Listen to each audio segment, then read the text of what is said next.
boa noite, Brasil. Muito boa noite a toda a população que acompanha a Rede Brasil de televisão com o nosso programa Papo Reto Sem Mimimi. A cada semana a audiência vai crescendo, exatamente pela qualidade dos nossos convidados. Na noite de hoje eu tenho a satisfação de receber uma pessoa que representa para mim muito o espírito de luta do brasileiro humilde que quer vencer na vida, normal, de origem pobre e que acaba avançando e vencendo de forma muito firme na vida. Eu recebo nessa noite o meu amigo, irmão Alexandre Pompeu Oliver, eu chamo por Oliver, que tem uma história de vida muito bonita. Jovem idealista, vibrador com a segurança pública, ingressou na Polícia Militar. Mas o seu espírito empreendedor, a sua capacidade de lutar e de avançar, e inicialmente trabalhando na segurança privada, como nós chamamos na Polícia Militar, com os bicos, os horários de folga para complementar a renda. Mas aquele jovem enxergando horizontes e trabalhando e se dedicando, acabou partindo para a iniciativa privada. E hoje é um brilhante empresário de sucesso, atuando em múltiplas áreas de atividade. E é com isso que eu fiz questão absoluta, como já tinha convidado várias vezes, mas falei, vai estar conosco no programa, porque eu quero que o Brasil saiba exatamente que é possível vencer, sim. Nós estamos num momento muito difícil, com pandemia da saúde pública, pandemônio econômico, aquela dificuldade toda. Vocês vão ver esse cara. Ele está sempre incentivando, está sempre se mobilizando, está sempre educando as novas gerações, faz um trabalho comunitário e humanitário maravilhoso, está sempre buscando as pessoas, principalmente aqueles que estão em mais dificuldade. E quando eu falo, e essa é a primeira pergunta que eu vou fazer para ele, de repente, eu fui encontrar o Oliver no lançamento de um livro. E um livro falando da dor, e da vida e da morte de policiais. Existe uma medalha na Polícia Militar, que ela é dada, a medalha Cruz de... Ela é em grau ouro quando o policial morre, quando o policial é ferido. Um empresário de sucesso escrevendo um livro, Cruz de Sangue. E aí eu fui lá e fiquei encantado, até porque tudo que foi feito com esse livro, tudo que acontece, toda a arrecadação do livro é doado para policiais deficientes físicos. Então, aí a grandeza desse cara. Oliver, uma boa noite. Feliz de estar com você no Papo Reto Sem Mimimi, que você não tem conversa mole também, não. Conta para nós, como é que nasceu essa ideia da Cruz de Sangue? Olá, Major Olímpio. Olá, ouvintes, internautas, telespectadores. Que sucesso, é um prazer. Olha, Major, eu quero te falar que até me arrepio estar no seu programa e sigo, acompanho todos os capítulos e eu falo que o seu programa é uma verdadeira utilidade pública. Muito sucesso. As pessoas precisam disso. Então, respondendo à pergunta, Major, o que motivou essa questão do livro, tudo foi como um aprendizado. Tudo começou quando eu estava escrevendo meu primeiro livro, Cruz de Sangue, que eram os sobreviventes da guerrilha urbana. Em um determinado dia, eu fui visitar na APMDefesp, que é a Associação dos Policiais Militares Portadores de Deficiência do Estado de São Paulo. Eu ia entrevistar o Jefferson Patriota. Você lembra do Jefferson Patriota? Saudoso irmão Jefferson. que era o presidente da associação na época. Naquele dia eu estava muito atribulado com situações empresariais, que a minha profissão principal é ser consultor de monitoramento urbano, tecnologia naval. Naquele dia eu estava muito atribulado com várias situações, minha cabeça estava fervendo. Mas eu não poderia perder a oportunidade de entrevistar o Jefferson Patriota, nosso herói. Entrei na sala e ele estava ao telefone. E não tinha como não prestar atenção na conversa, pois eu percebi que ele estava, Major, negociando com um policial que ameaçava se matar. Incrível habilidade de convencer o policial do outro lado da linha, para não fazer aquela besteira. E uma das frases que eu ouvi durante a negociação, que me marcou muito, ele dizia: amigo, eu estou numa cadeira de rodas e perco centímetros de pele, meu corpo definha e está acabando, e nem por isso eu vou acabar com o resto. Pensa na minha condição. Quem me dera estar no seu lugar inteiro, com saúde e somente com dívidas no banco. Vem me ver, depois você decide o que você vai fazer. O seu problema é tão fácil de resolver, eu ajudo, mas agora eu quero a sua ajuda e a promessa que você virá falar comigo. Essas palavras entraram na minha alma como uma fonte de energia. Fantástico, eu percebi, Major, que eu não tinha problema nenhum. E ali começou o projeto, que foi tudo um projeto de entrevistas. Como eu já tinha saído das fileiras da corporação, eu acompanhei muitos policiais, que é uma guerrilha que a gente vive. Você está lá com a família, você acompanha, daqui a pouco vem uma viatura policial e entrega a bandeira na mão da família, a família já entra em estado de choque. Isso é até nos filmes de guerra. Então, quantos parceiros nós não perdemos nessa guerrilha urbana? Então, a minha gratidão com a corporação e principalmente com esses heróis, que eu acho que a nação tem que ser, sim, patriota. E essa entrevista foi o que me motivou a ter mais 400 entrevistas que geraram o que gerou os livros, e, vamos dizer assim, inspira até no mundo empresarial, porque eu cheguei com problemas, fiz entrevista, saí novo, levantei a mão para o céu e falei: eu não tenho problema. Aliás, Major, isso serve para a pandemia, quando as pessoas falam tudo está perdido. A pandemia acabou com meus negócios, eu não tenho o que fazer. Eu posso me inspirar em Bill Gates, em grandes empresários. Naquele momento, eu me inspirei em um deficiente, um ex-combatente, que me deu todo o exemplo de vida. Então, por aí eu falo que eu não desisti, não vou desistir. Nunca. Foi assim que nasceu o livro.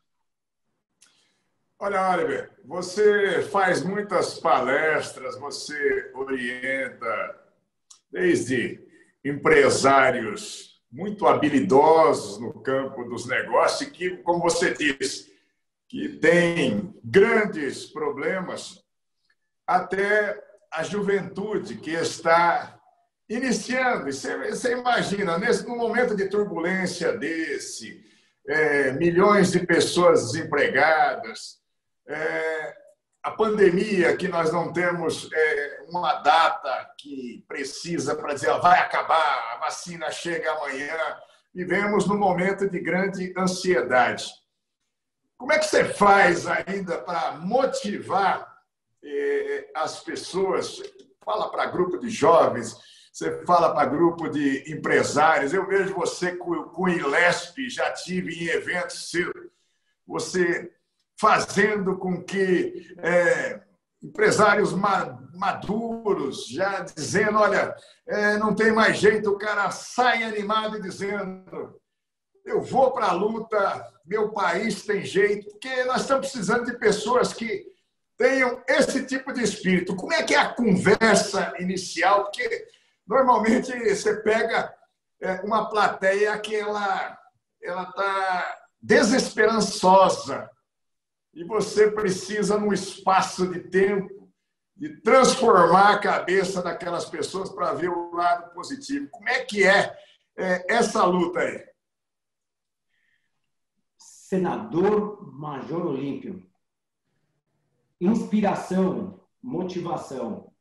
Muitas pessoas se inspiram em grandes nomes, em grandes empresários. E outras pessoas se inspiram em coisas simples da vida. Respirar, ver, sentir a natureza, nas histórias as histórias do livro, os policiais baleados, muitos policiais ou de patente, policiais bons de ocorrência, eles só queriam viver. Às vezes, o homem precisa estar até no fundo do poço para ele para aguçar a criatividade dele. Deus nos coloca muitas vezes em situações difíceis para usarmos a nossa criatividade, até para sair da zona de conforto. Então, eu faço uma comparação. Uma pessoa que tem pouca mobilidade, ela consegue se tornar um professor, ela consegue se tornar um atleta internacional. O senhor lembra dos nossos para-atletas que foram para o Canadá, trouxeram medalha para o país? Eu me lembro que foi você quem patrocinou lá para que eles pudessem estar disputando o torneio mundial. Muitos patrocinadores, Major. E crianças com síndrome de Down, como nós tivemos envolvidos em um projeto de patrocínio, que foram para a Itália e trouxeram medalhas. Qual é a inspiração, Major? Nós temos inspiração em grandes empresários e nas coisas simples da vida. Olhar para frente. Nesse caso da pandemia, por exemplo, perdi meu comércio, perdi tudo, mas eu não perdi a dignidade, eu não perdi a força, eu não perdi a minha fé, a minha espiritualidade. E é daí que nós temos que nos tornarmos criativos. Por exemplo, o restaurante fechou. O restaurante amanhã ele pode virar um mercadinho, um empório. Ao invés de vender o peixe cozido, ele vende até o peixe cru, que são criatividades. A mobilidade, o sistema de monitoramento, por exemplo. Você tem a pessoa que é deficiente físico, você tem o idoso, que depois até quero falar contigo sobre isso. Como inserir essas pessoas no mercado? Às vezes, as pessoas que você acha que acabou são as pessoas que te motivam a você continuar. Então, para os empresários, eu falo para olhar para as coisas mais simples da vida. Você está vivo, está com saúde, tenha fé e use a sua criatividade. É a minha frase, a minha história assim, para os momentos de pandemia. Oliver, você viveu intensamente a atividade como profissional da segurança pública. Você sentiu esse lado dolorido e o que tem de bonito é que você não esquece as suas origens, muito menos os seus. Como é que você está vendo esse momento do Brasil, aqui de São Paulo, porque São Paulo você tem 1/3 do PIB brasileiro. Quando São Paulo vai bem, o Brasil vai bem. Aqui nós estamos falando para os 26 estados e pelo Distrito Federal. Qual é a sua visão hoje? O que tem que ser feito agora que nós já estamos diminuindo a curva da pandemia e que nós vamos ter que fazer uma retomada muito intensa em relação à economia, às atividades econômicas? Eu sei que você é consultor da área naval, você trabalha, tem empresas ligadas a monitoramento. Nós vamos conversar ainda hoje sobre uma coisa que, quando a gente não via ninguém falando disso, monitoramento por câmera de lapela para os profissionais da segurança pública, da segurança privada. Eu sei que seus profissionais da segurança privada já usavam muito antes da polícia aqui no Brasil, isso porque era uma questão da visão.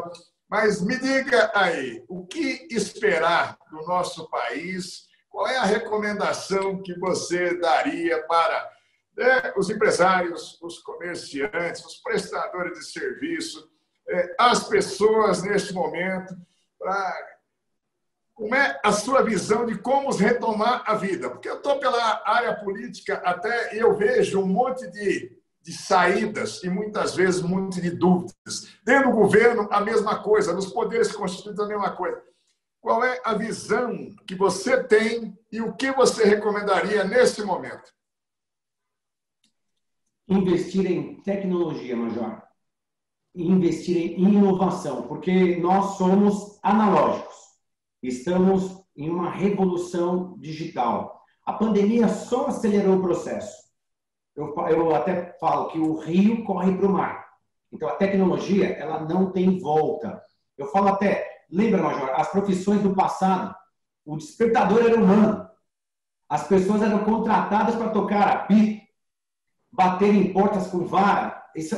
No passado, isso eram as profissões do futuro. Lembra dos arrumadores de pinos de boliche?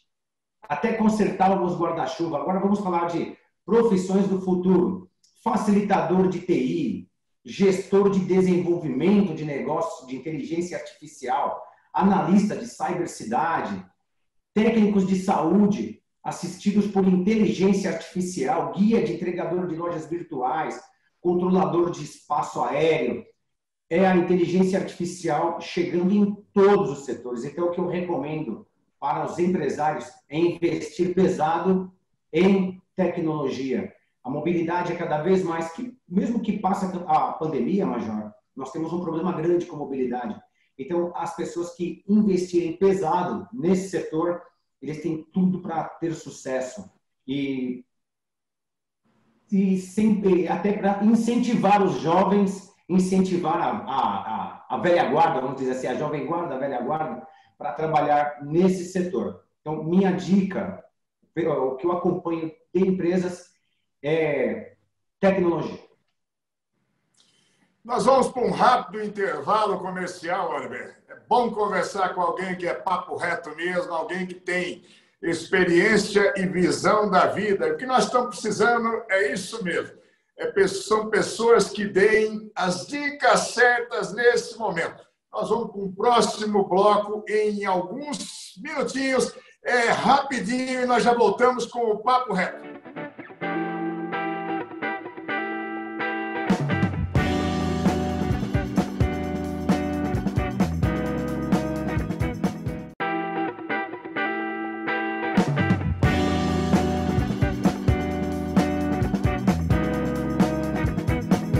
Nós estamos de volta com o nosso Papo Reto, sem mimimi. Na noite de hoje, conversando com o Alexandre Oliver Pompeu, o meu amigo Oliver. E você estava dizendo, né, sobre algumas profissões que deixaram de existir pela inovação, pela tecnologia. E você deixou uma mensagem: não adianta resistir à tecnologia. Em todos os momentos, tem uma preocupação muito grande dentro do mercado de trabalho. Tem pessoas que, num passado não tão distante, eram habilidosos numa máquina de datilografia e, de repente, veio o computador. Os relógios de corda evoluíram para relógios com pilhas de uma duração muito maior, mais baratos, mais práticos, e é inevitável. E eu gostaria de que você abordasse um pouco mais desses aspectos, como também as empresas podem fazer, ou como você vê que o governo possa fazer para ir indicando, preparando, formando as pessoas para essas novas profissões, que são as profissões do presente e as profissões do futuro. Major, primeiro passo, eu falo que nós temos que investir em pessoas. Então, eu quero até deixar uma mensagem para os empresários, para as escolas técnicas, que invistam nos seus jovens com tecnologia. O monitoramento urbano, controle de catástrofes, controle de endemias. Vamos dar uma nomenclatura para essa turma, para investir no seu futuro, porque a sua empresa precisa se adaptar. Ela vai ter que deixar de ser analógica. E falando dos nossos jovens, Major, eu também falo dos nossos velhos. Invistam nas pessoas, até nos aposentados. Aliás, Major, falando de profissões do futuro, por que não investir no passado? Trabalhar, conectar, integrar as pessoas dentro da empresa. a gente não pode deixar para trás o que essas pessoas já nos trouxeram de presente. Elas nos prepararam para estar no mercado. Então, empresas que se prepararem com os nossos jovens, tem as nossas pessoas que estão lá no dia a dia. E tem também os mais velhos, que seria uma integração das pessoas mais velhas nesse mercado de tecnologia. Bom, essa coisa da tecnologia, nós somos amigos há anos. E eu me lembro quando você começou a falar, escuta, nós precisamos melhorar a segurança das pessoas, dos ônibus de transporte escolares. Tem que ter as câmeras lá, porque daí o pai pode acompanhar todo o traslado da criança.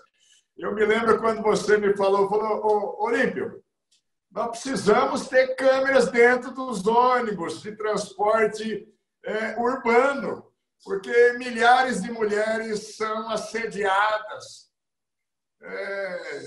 sofrem violências e até de ordem sexual de todas as formas.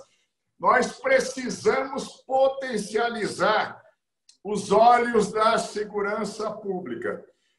Naquele momento, você até parecia visionário, mas, aos poucos, o mercado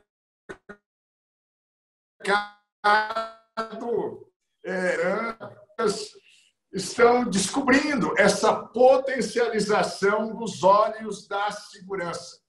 Eu sei que você já faz e trabalha com monitoração de cidades, de regiões, e eu queria que você discorresse para os nossos telespectadores do Brasil todo quais são as perspectivas disso. E uma coisa, que muito graças à sua mobilização, eu lembro que você começou a fazer testes com a Guarda Civil Metropolitana de São Paulo, você tinha um trabalho porque você fiscalizava áreas imensas, né, para o meio ambiente no estado de São Paulo. Naquela época você já integrava a aeronave com a câmera embaixo, logicamente, com o fator humano. Como é que foi essa evolução? E agora, no momento em que, tardiamente, a segurança pública e a polícia, né, está apresentando para a sociedade, dizendo, olha, agora nós vamos usar a gravação, a monitoração com câmera, porque ela protege até o policial, vai ser um instrumento de defesa do policial, não é um dedo duro de nada. Como é que foi essa visão? Como é que você implantou dentro da área privada? E quais são as expectativas em relação a essas áreas de tecnologia que, para você, nunca foi um sonho? Quando você identificou a possibilidade, você já saiu na luta e implantando em múltiplas áreas. Como é que você acha que vai ser essa expansão por todo o Brasil? O lugar não toma, ele realoca. Como é que você vê? Tudo começou com a prevenção de assédio. Eu até te procurei na época que você era deputado e pedimos um apoio e você nos deu um apoio porque muitas mulheres, não só naquela época, até hoje, sofrem o problema do assédio. E pessoas, o problema não está só com nossos familiares, amigos, a família dos outros. Estupros, Major, já houve dentro de ônibus. Então, hoje, nós nos colocamos no lugar da sociedade. E, quando começou a implantação, depois migrou para o transporte escolar, que também tivemos ocorrências de acidentes e precisávamos prever o que acontece, quanto custa uma sindicância. Depois que a pessoa morreu, nós vamos tentar descobrir. Então, nós temos que trabalhar o fator preventivo. Então, nós integramos a câmera dentro dos ônibus. Na época, foram horas, milhares de horas em consultorias e projetos, e desenvolvimento desse tipo de projeto. Descobrimos que a câmera integrada, ela pode ser conectada no Copom, no sistema de imagem do município, no sistema de imagem do Detecta, ele pode ser integrado em qualquer lugar, e também para prevenção de catástrofes. tivemos acidentes que morreram dezenas de jovens em determinado tempo e até hoje não descobriu o que aconteceu, que com certeza essas câmeras seriam uma caixa preta dentro do veículo. Naquela época falávamos na câmera, na lapela, não só do policial, como no setor de segurança privada, no atendimento. Ele serve até como estatística. As pessoas, quando estão monitoradas, elas têm um comportamento mais ético. Então, você economiza na sindicância, você trabalha planos de ocorrência, porque, Major, nós já varremos o chão da fábrica, nós lembramos bem disso, nós fomos na rua. Cada ocorrência é uma ocorrência, cada situação é muito diferente uma da outra. Ela existe as regras de como você vai se comportar durante a ocorrência. Mas na guerra, durante um confronto, ninguém sabe. Infelizmente, perdemos vidas e não descobrimos, muitas vezes, o que poderia ter sido feito. Tem muitas teorias, tem muitas pessoas que são especialistas em segurança pública. Na hora, muitos jornalistas viram especialistas. Muitos da população se tornam especialistas. Mas ninguém sabe a velocidade de um disparo de arma de fogo. Ninguém sabe a intenção de um marginal que está determinado a estuprar uma mulher. Ninguém sabe o que passa na cabeça de um pedófilo. Então, as câmeras, elas servem muitas vezes para esse tipo de prevenção. Aliás, nós falamos, o Brasil não tem ataque, não tem terrorismo. Aqueles jovens que mataram alunos, não foi só em um lugar, foram umas 3 ou 4 ocorrências. Eu considero isso terrorismo. Então, se você tem um sistema de monitoramento preventivo, com certeza você já sabe como vai trabalhar numa situação dessa.